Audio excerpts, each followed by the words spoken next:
Walaupun dengan PDIP banyak kita berbeda, tapi tampaknya kami satu perahu kalau dalam soal tidak setuju menentang 3 periode penambahan periode presiden. Untuk itu Bu Mega sama Pak SBY satu kita, walaupun kita sama oposisi, beliau di dalam pemerintahan. Urusan menunda pemilu, sama kita.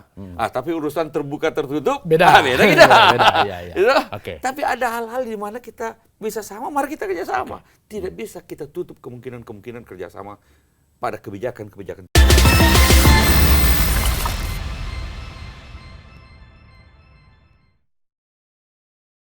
Ya, kata orang-orang tua, silaturahmi itu mendatangkan rezeki karena banyak kebajikan di silaturahmi. Tapi di tahun politik, silaturahmi itu bisa macam-macam artinya karena nggak ada makan siang yang gratis kalau kata orang politik. Sekarang lagi mesra kelihatannya Mbak Puan dari PDIP sama Mas AHY mau bertemu. Silaturahmi yang baik sebetulnya. Cuman apakah ini sekedar rekonsiliasi atau sebenarnya ini kaitannya dengan koalisi karena ini tahun politik. Saya undang sahabat saya, Andi Malarang yang dari Partai Demokrat, cawe-cawe membahas kemesraan Mbak Puan dan Mas AHY ini. Ya, terima kasih ya. Nama programnya cawe-cawe. Cawe-cawe. Orang Makassar tahu nggak cawe-cawe? Kalau di Makassar kayaknya agak susah tahu ya apa maksudnya ini cawe-cawe ini. Tapi kalau yang sudah pernah ke Jawa, kuliah di Jawa ya, Jawa mungkin karena kata itu khusus bahasa Jawa itu. Jawa. Yang kira-kira turut campur yang bukan urusannya lah kira-kira. Itu negatifnya. Walaupun bisa juga positif. Bukan ya. urusannya misalnya ada 2 anak tetangga berkelahi, lalu kita lagi baca koran, dia berkelahi di situ terus kita damaikan. Itu bisa cawe-cawe. positif. Oke. Tapi kebanyakan juga negatif. Kalau sekarang kan Partai Demokrat ini ada di koalisi perubahan. Tahu-tahu diajak orang bertemu. Ya. Ini yang ngajak bertemu ini cawe-cawe apa ini? Cawe-cawe positif apa negatif? Kita berbaik sangka lah bahwa memang antara PDIP dengan Demokrat ini udah lama nggak ketemu. Bukan sudah lama nggak ketemu, sejak awal tidak ketemu. Sejak 2004 nggak pernah ketemu secara resmi, walaupun pernah ada pengecualian. Yaitu tahun 2009 sesudah pada penentuan pemilihan ketua MPR. Pada waktu itu kami Demokrat justru berinisiatif untuk memilih Pak TK, Taufik Kimas, ayahanda Mbak Puan itu, sebagai ketua MPR. Padahal yang menang waktu itu Demokrat. Dan kalau kami tidak setuju, pasti nggak mungkin. Waktu itu sudah ada ketentuan bahwa pemenang pemilu yang menentukan siapa ketua? Bukan, kan kami paling besar kursinya 148 kalau bersama-sama dengan koalisi pemerintahan pada waktu itu. Kalau voting lewat lah itu gitu lah istilahnya. Tapi kan pada waktu itu semangatnya adalah justru bagaimana kita membangun bangsa ini bersama, dan Pak Taufik Kimas adalah negarawan yang memang sudah senior, politisi senior yang nampaknya bisa jadi jembatan bagi semua pihak. Termasuk pada kami pada waktu itu yang sedang berkuasa di istana. Pak SBY jadi presiden pada waktu itu kan. Dan kita sepakat dan disambut baik, kemudian kita bekerja sama pada waktu itu. Tapi setelah itu boleh dikata nggak ada kalau pada tingkat kepala daerah di daerah adalah kita bersama-sama mendukung calon gubernur ini, calon bupati itu dan sebagainya. Tapi kalau pada tingkat nasional terakhir Pak TK itulah. Secara nasional selama Pak SBY di istana, PDIP oposisinya. Begitu orangnya Bu Mega yang duduk di istana, kita oposisi. Memang nggak pernah bertemu. Nggak bertemu. Dan kayak apalagi waktu itu Pak yang kita dengar dari Sekjen PDIP Pak Hasto kan katanya nggak mau bekerja sama dengan Demokrat atau tidak akan bekerja sama dengan Demokrat. Jadi kita betul-betul surprise dengan adanya pertama Mbak Puan mengatakan bahwa Mas AHY disebut-sebut namanya lah dalam radar PDIP. 10 nama ada. Kan? Lalu kemudian ada ajakan untuk bertemu. Kita sebut baik karena ini bagi saya ini bukan cuma komunikasi dalam rangka pemilu 2024, tapi jauh lebih panjang dari itu. Ini adalah 2 generasi muda penerus di partai politik yang besar yang kemudian ingin berkomunikasi, dan kenapa tidak? Oke. Ke depan mereka inilah yang akan memimpin bangsa ini. Dan kemudian kalau mereka bisa bekerja sama, silaturahim, dan komunikasi, paling tidak komunikasi lah. Dulu, ya. Ini kan baik untuk bangsa. Betul. Sejuk juga dalam Oke. politik yang mulai hangat ini. Kalau itu kaitannya rekonsiliasi. Tapi ketika kemarin nama Mas Ahaye disebut-sebut di Kongres di Kongres atau di mana ya sebelum nama itu? Ketika Pak Ganjar ini diumumkan kan ketika Kongres bahwa ada 10 nama yang masuk termasuk Mas Ahaye. Orang udah langsung bilang, PDIP mulai narik-narik Mas Ahaye dari koalisi perubahan ini. Kalau ini kan sudah kaitannya dengan koalisi. Kalau itu gimana? Ya, bagi kami, kalau kami atau Ketum Ahaye disebut-sebut, ya Alhamdulillah terima kasih. Artinya bahwa memang masih masuk radar juga kan, begitu. Tetapi kami juga ingin menyampaikan bahwa kami Partai Demokrat sekarang ini sedang membangun koalisi bersama-sama Partai Demokrat, Partai Nasdem dan PKS. Dan mengusung calon presiden Mas Anies Baswedan. Itu posisi kami. Dan jelas itu ketika bukan hanya, dan silaturahmi kami kan bukan hanya kepada PDIP. Artinya kalau ini satu dari PDIP yang kami sambut baik. Kalau yang lain-lain juga kan kami membuka komunikasi dengan partai lain, termasuk juga misalnya Pak Prabowo datang ke Pacitan bertemu dengan Pak SBY, Pak Erlangga datang ke Cikeas, begitu juga Pak Muhaimin, Caimin. Jadi kita membuka kesempatan. Tapi setiap kali bertemu pun kami sampaikan posisi kami tetap komitmen dengan koalisi perubahan dan persatuan dan mengusung Mas Anies Baswedan sebagai calon presiden. Nah, sebelum kemudian ada wacana bertemu ini dua anak muda ini, ada sempat omongan di dalam Demokrat. Kalau nggak diumumkan ini cawapresnya. Memang tidak sebut bahwa capres harus kami.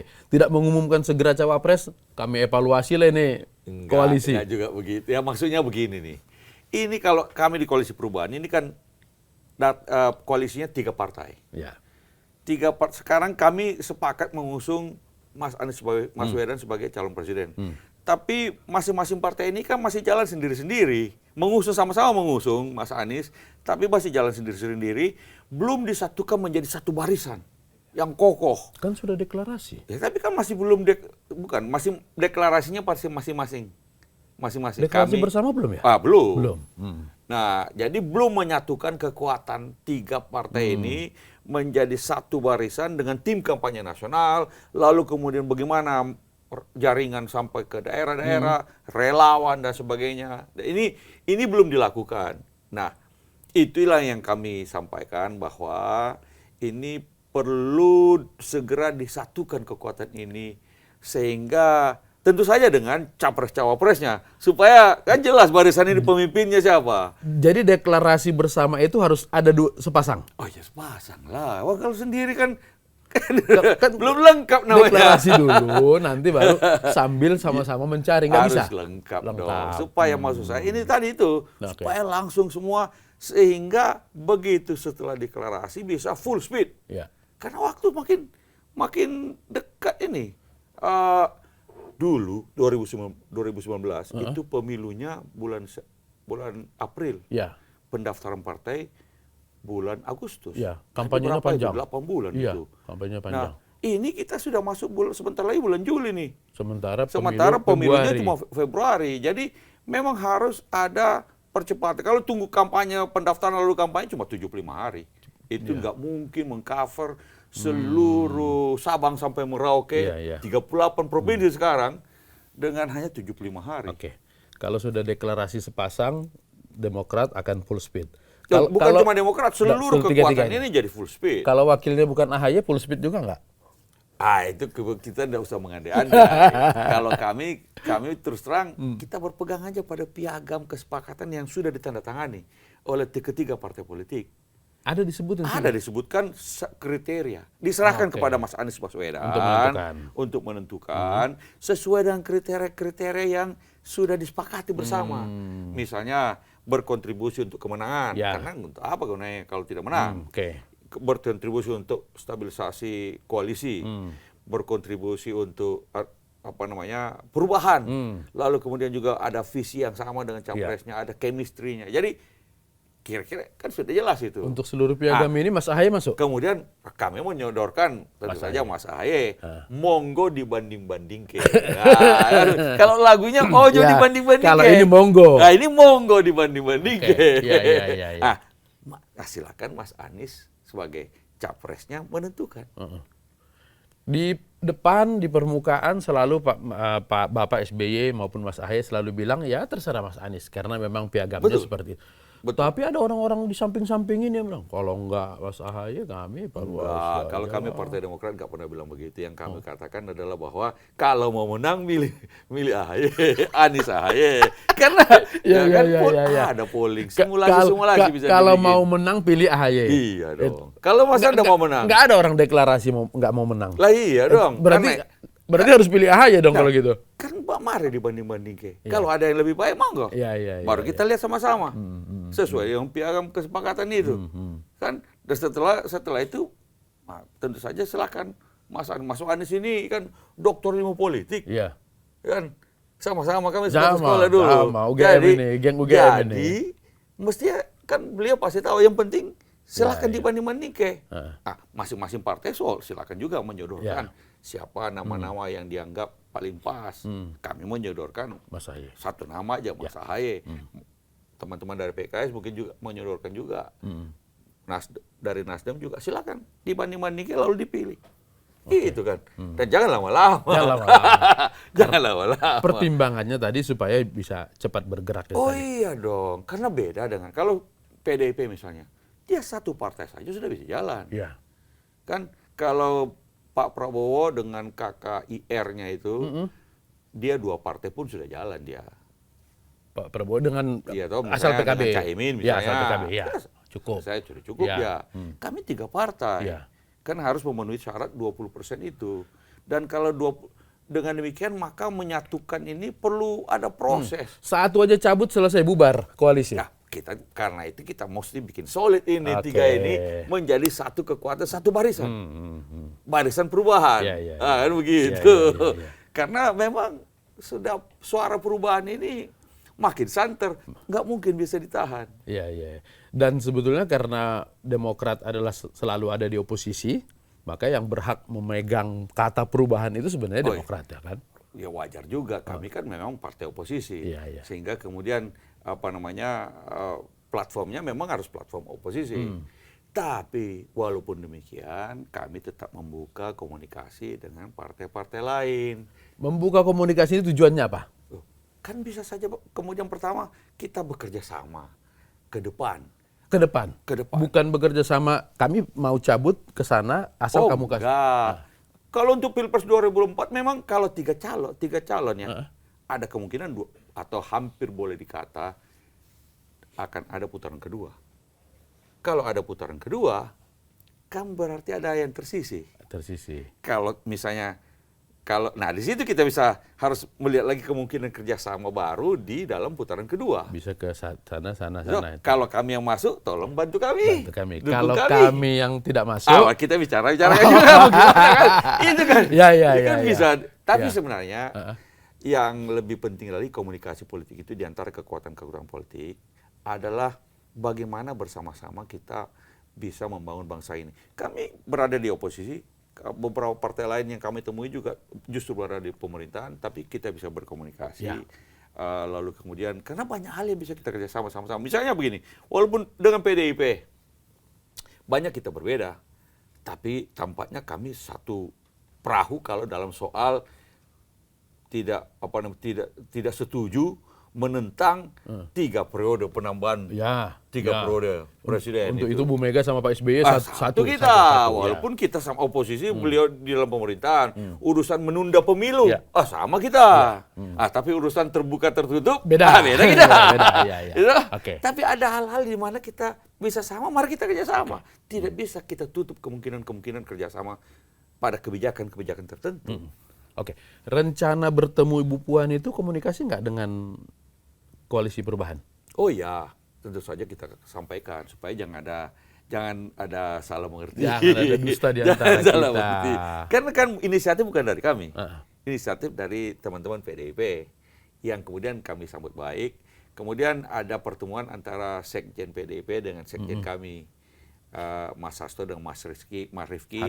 Ini kemudian untuk mengatur jadwalnya bagaimana nih? Jadwalnya Mbak Puan kapan bisanya? Jadwalnya Mas AHY kapan bisanya? Lalu cari waktu yang pas. Oke. Dua tujuannya tadi ya. Komunikasi.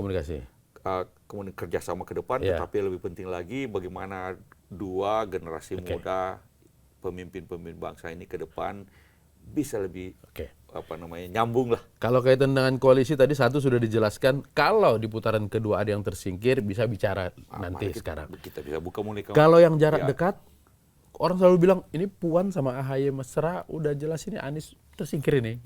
Kalau kan ancamannya gitu, kalau kami cabut selesai kan, nggak bisa maju kan koalisi perubahan. Tapi kan kami sudah komitmen dengan koalisi perubahan bersama teman-teman di Nasdem. Dipolitikkan komitmen bisa dilanggar. Kalau kami kan sekali berkomitmen, itu kami pegang teguh sampai memang situasi tidak bisa memungkinkan lagi. Sudah mentok, memang harus berpisah. Tapi kami tetap, kenapa begini? Karena sudah paling ideal sebenarnya tiga kami ini. Kemudian dengan capresnya Mas Anies Baswedan. Nah, cuma memang proses ini belum selesai, sudah hampir.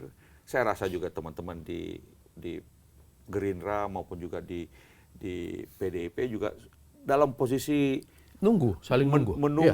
Hampir mungkin sampai penentuan-penentuan. Tetapi ya kalau kami ini bisa lebih cepat, mengapa tidak? Kira begitu. Posisi tiga capres udah nggak diganggu gugat lagi sepertinya. Yang di atas itu selalu Ganjar, Prabowo, Anies ya. Cawapres ini kemudian menjadi sangat menentukan. Kapan kira-kira deadline? Kalau Demokrat itu harus sudah ditentukan cawapres supaya full speed nanti kampanye. Sebenarnya kalau secara teoritis mestinya sekarang ini sudah harus melakukan pembentukan tim kampanye nasional sudah harus dilakukan dalam waktu tidak usah. Kalau saya sebelum berakhir Juni inilah sudah harus diumumkan. Karena begini, setelah itu Juli preparation, Agustus sudah harus full speed.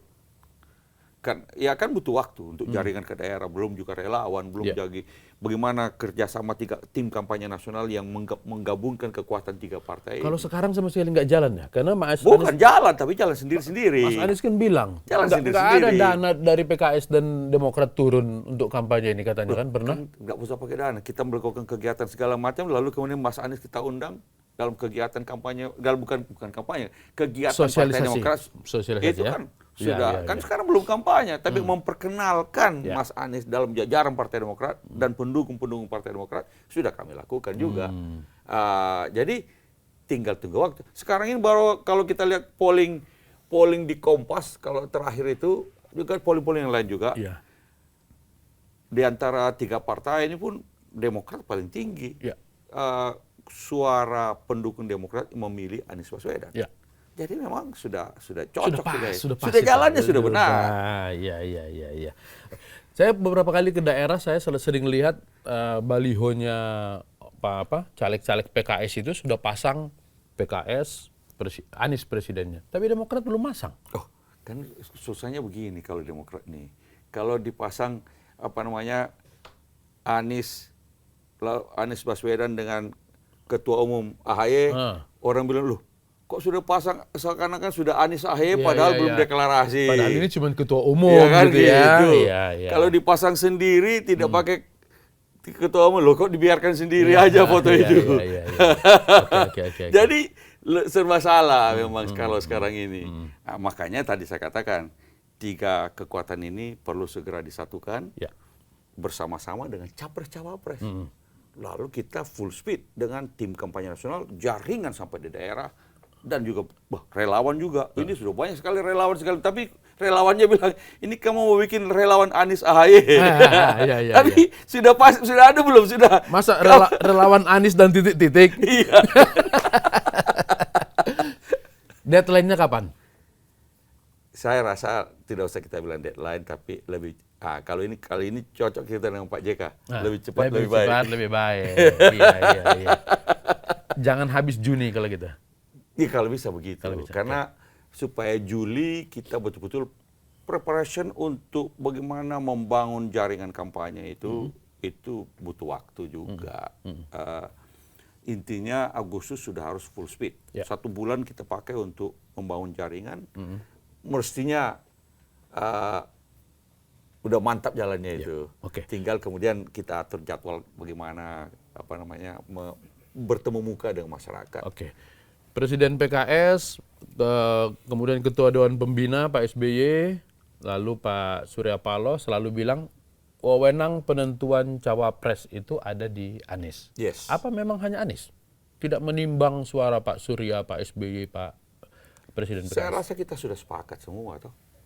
Waktu tanda tangan piagam itu masing-masing boleh mengusulkan. Boleh mengusulkan 1 nama, 5 nama. Kami pun sebenarnya menimbang berapa banyak nama. Lalu kemudian setelah itu ditimbang-timbang dan sebagainya, ada kriteria yang sudah disepakati juga. Setelah itu silakan Mas Anies menentukan sendiri. Saya rasa begini, bagaimanapun capres itulah yang memimpin koalisi nantinya. Dialah yang memimpin koalisi, dialah yang menentukan juga enaknya sama siapa, pasnya dengan siapa, keyakinan dia tentang kemungkinan menang, bagaimana tentang soliditas koalisi, chemistry-nya juga. Apalagi kalau kita ambil tentang platform perubahan, maka memang capres yang menentukan. Setelah itu nanti kita diberitahu masing-masing partai. Mas Anies lah yang memberitahu atau mengumumkan kepada kami semua. Kalau ternyata bukan Mas AHY, legowo ada di dalam tetap koalisi? Kalau kita tidak usah kita spekulasi begini. Kalau kami sih optimistis bahwa yang terbaik yang akan dipilih oleh Mas Anies. Dan itu rasanya karena ini kapal ini bisa berlayar dan bisa menang. Ini kapal ini. Jadi ini sesuatu yang ditunggu-tunggu banyak orang juga. Karena orang kan di Indonesia ini kira-kira 40% yang ingin melanjutkan status quo sekarang ini, 40% kira-kira mau perubahan, 20% mungkin swing voters. Jadi memang cukup bersaing ini. Nah, cuma yang pro melanjutkan itu kan banyak partai di situ. Kalau yang perubahan hanya 3 partai. Jadi dan kalau tampaknya juga kalau yang melanjutkan ada 2 calon presiden dan wakil presidennya. Kalau perubahan cuma 1 pula.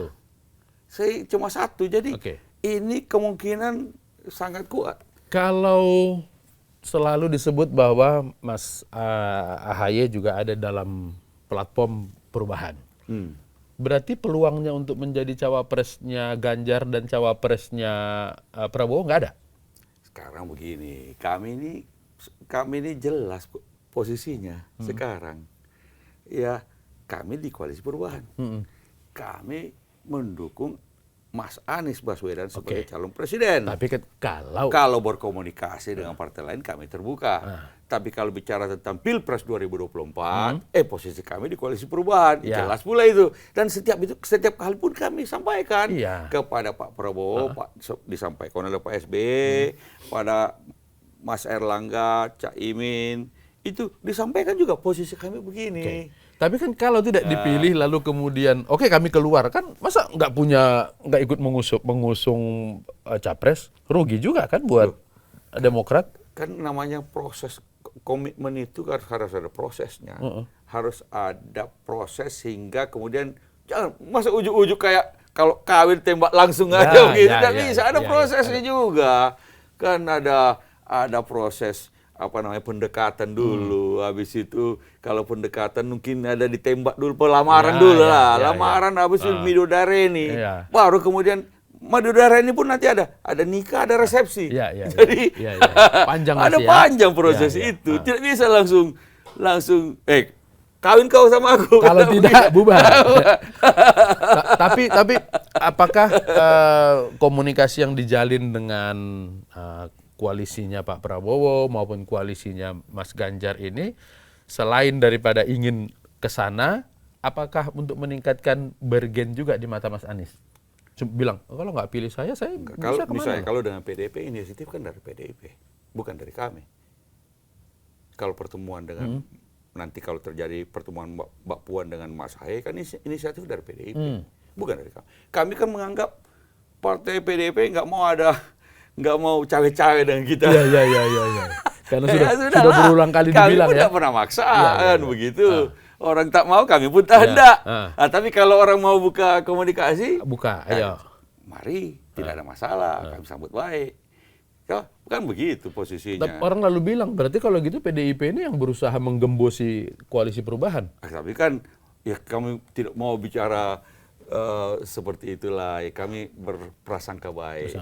Tapi ya posisi Demokrat, ya enggak bisa dong. Baru sekali ketemu terus mau ngajak kawin kan.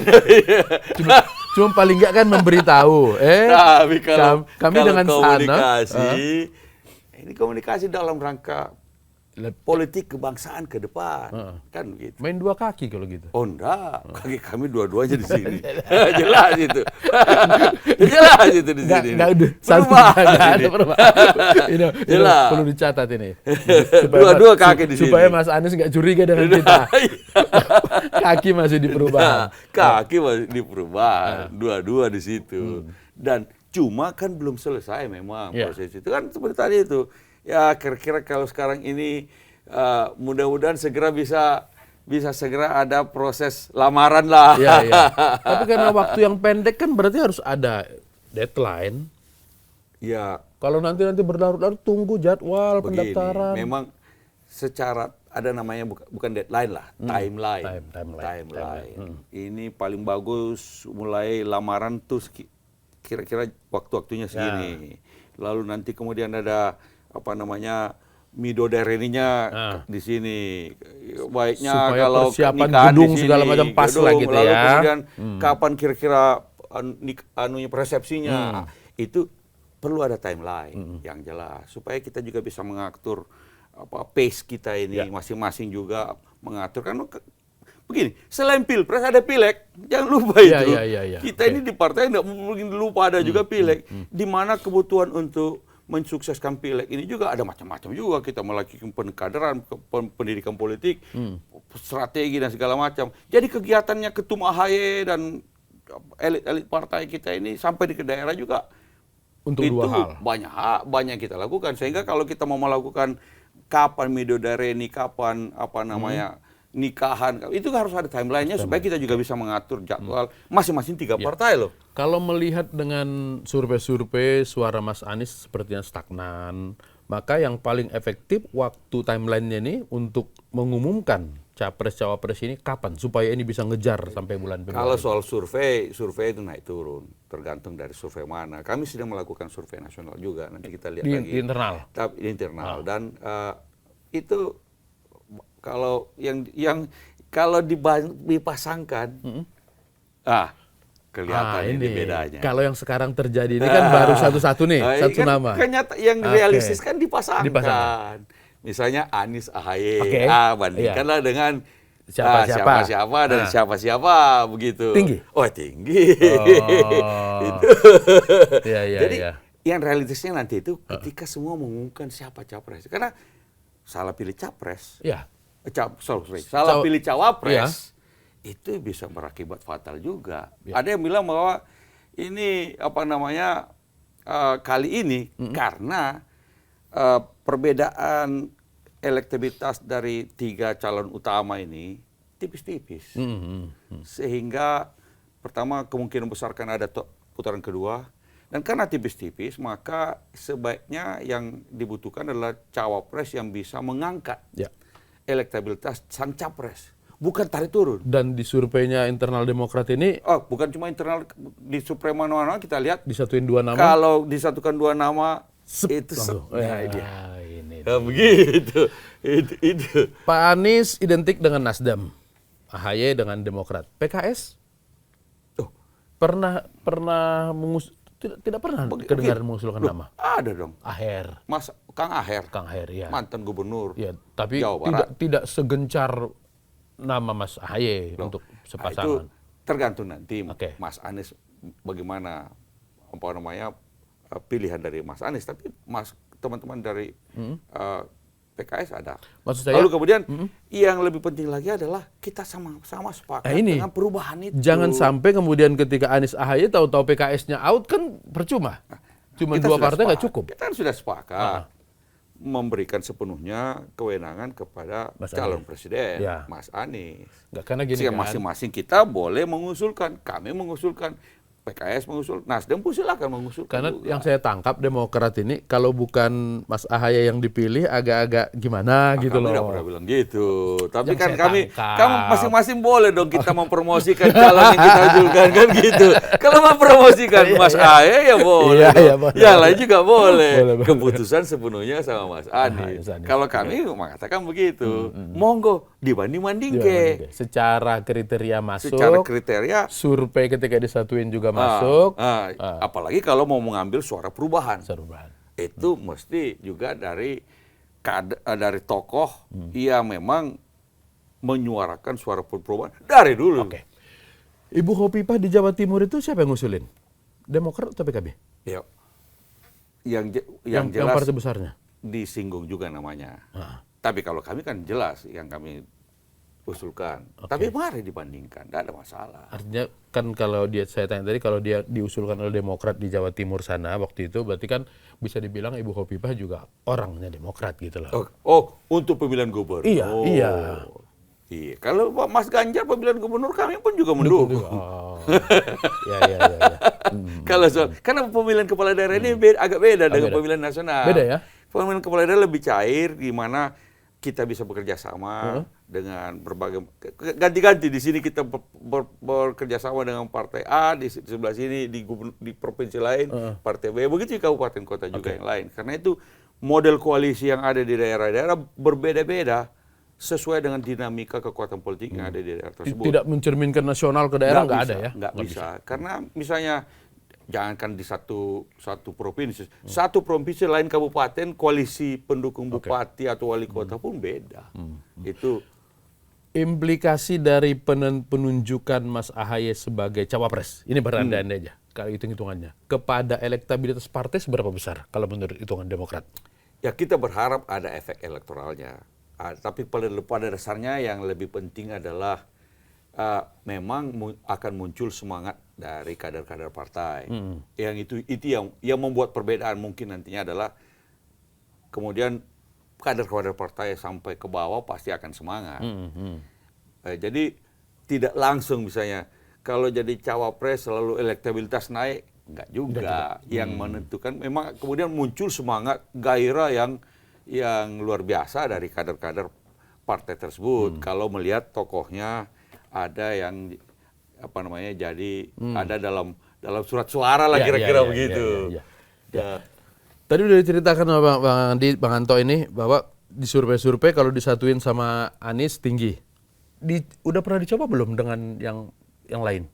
Mas AHY dengan Pak Prabowo, Mas AHY dengan Ganjar? Ada juga. Nggak setinggi Anies ya? Kita bikin simulasi-simulasi. Memang kalau ditanya Mas Anies siapa yang pantas jadi wakilnya, paling atas Mas AHY. Oke. Kalau kemudian kita tanya kalau Mas AHY jadi wakil presiden, siapa yang pantas jadi calon presidennya? Anies. Ya Mas Anies. Jadi kesini ini agak. Jadi memang sudah tampak. Tapi sekali lagi itu dari pihak kami. Ya.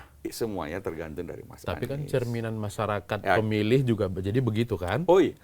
Makanya salah satu kan urusannya adalah dalam satu piagam tersebut, salah satu yang menjadi kriteria adalah bisa memberi kontribusi bagi kemenangan. Ya kami percaya insya Allah AHY bisa memberi kontribusi untuk kemenangan. Oke. Mengangkat lagi, menyumbangkan lagi, tambahan lagi suara. Oke. Peluang bahwa Mas AHY akan tetap di koalisi perubahan seberapa besar? Dan apa syaratnya? Kalau di perubahan, ya 99,99% masih ada 0,01. Itu Tuhan yang menentukan. Kalau dipilih pasti akan 100%. Kalau dipilih sebagai cawapres. Kami memang komitmennya di situ. Komitmennya memang di koalisi perubahan ini. Yang ada sekarang ini bahwa proses untuk menyatukan kekuatan yang kemudian berkulminasi pada deklarasi dari capres cawapres Satu tersebut. dua nama. Tapi kan tidak ujuk-ujuk sampai ke situ. Mungkin ada lebih dulu beberapa tahap-tahapan lebih dulu yang akan baru sampai ke situ. Bersamaan dengan itu kemudian menyatukan kekuatan dari 3 partai menjadi satu barisan. Mulai bikin langkah tadi kan sempat dibilang ke sana. Siapa tahu nanti di putaran kedua ada Siapa perubahan. tahu. Ini menyiapkan perahu bahwa siap-siap untuk tidak maju atau gimana? Enggak, kita justru kan begini. Kalau kami maju putaran kedua, kan tetap butuh dukungan dari salah satu. Yang siapapun yang tersisih nantinya kan. Kalau 3, 1 tersisih. Misalnya kami yang maju, kami kan butuh dukungan. Yang tersisih ini pindah ke sini gitu ya? Boleh dong kita berharap bahwa dukungan dari mereka yang sudah tersisih masihlah kepada kami karena yang mungkin menang inilah. Pernah nggak disinggung di tim 8 Koalisi Perubahan? Contoh ketika Pilkada DKI, kan Mas Anies bersaing dengan Ahok, kemudian Mas Ahy kalah. Tapi kemudian suara Mas Anies yang begitu jomplang, 17 ngeblok sama Mas Anies pada waktu itu. Akhirnya menang. Persis 17%. Artinya kan sebenarnya kecocokan Mas Anies sama Mas Ahy ini sudah pernah terbukti. Sudah lama berarti kan begitu kalau Anda mau itu pernah disampaikan nggak cerita itu di Koalisi 8 di tim 8? Tentu saja dibahas kan kompatibilitas ini. Dan memang kalau dilihat Pilkada DKI pada waktu itu suara Mas Ahy yang 17% itu langsung pada putaran kedua ngeblok sama Mas Anies. Sehingga kemudian bedanya persis sama. Jadi ini juga ada kemungkinan kalau 3 pasangan karena belum ada satupun capres yang pollingnya itu melewati 50% plus 1. 30 sekian 30 paling tinggi. sekian dan kemudian karena itu beda-beda tipis naik dan turun. Sehingga akan ada putaran kedua kalau tiga pasang dan bagus saja. Dengan demikian tidak perlu ada polarisasi yang berlebihan seperti 2019. Kalau 2 polarisasi sehingga kalaupun ada putaran kedua nanti tinggal 2 kan waktu sudah singkat sekali dan kemudian yang tersisih bisa mendukung salah satu dari capres tersebut. Harapan kami ya dukunglah kami kan begitu. Kalau kita lihat bahwa di 3 capres ini juga ada figur-figur utama. Prabowo, Pak Prabowo. Di Mas Ganjar figur Bu Mega. Di Mas Ahy dan Anies ini tentu ada figur Pak Surya juga. Ada figur Pak SBY. Ada Pak SBY dari PKS pun ada. Ketua Majelis Suro. Pak SBY lebih dari chemistry-nya lebih cocok kemana?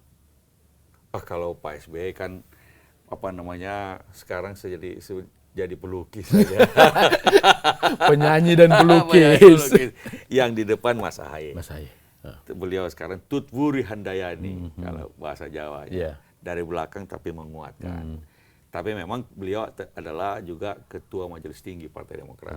Nah, pada titik tertentu nanti kami pun nanti Majelis Tinggi akan melakukan rapat sidang untuk menentukan secara resmi capres cawapres. Begitu juga tentu saja kalau di PKS Majelis Suro ada juga mekanisme di Nasdem sehingga kita nanti sama-sama mungkin tekan-tekanan lah mendukung teken capres bukan cawapres. tekan ya.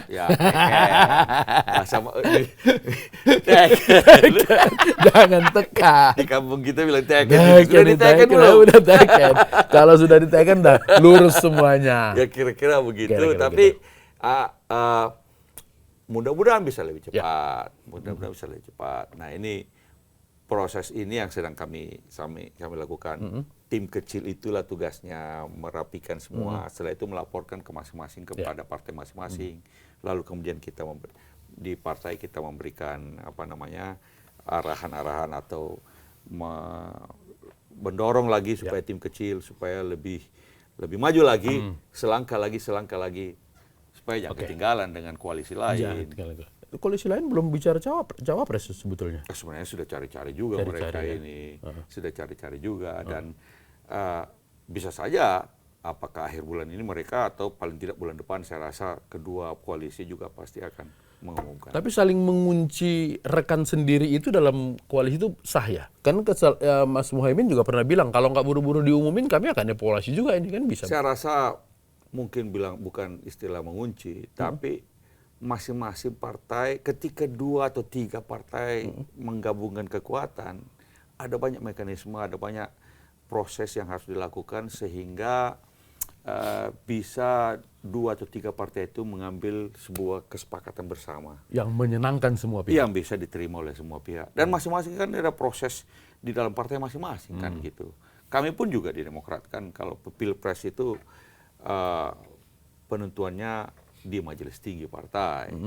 Nah, karena itu di PKS ada Dewan Syuro, di Nasdem ada mekanisme lain lagi yang pada titik tertentu semua harus bermuara ke situ dan begitu semuanya sudah siap, siaplah. Ya. Tapi sekali lagi ada prosesnya dan kita ingin sebaiknya lebih cepat. Oke, lebih cepat. Kalau di level bawah? Kalau di level bawah tidak ada masalah Tidak karena masalah. pilihan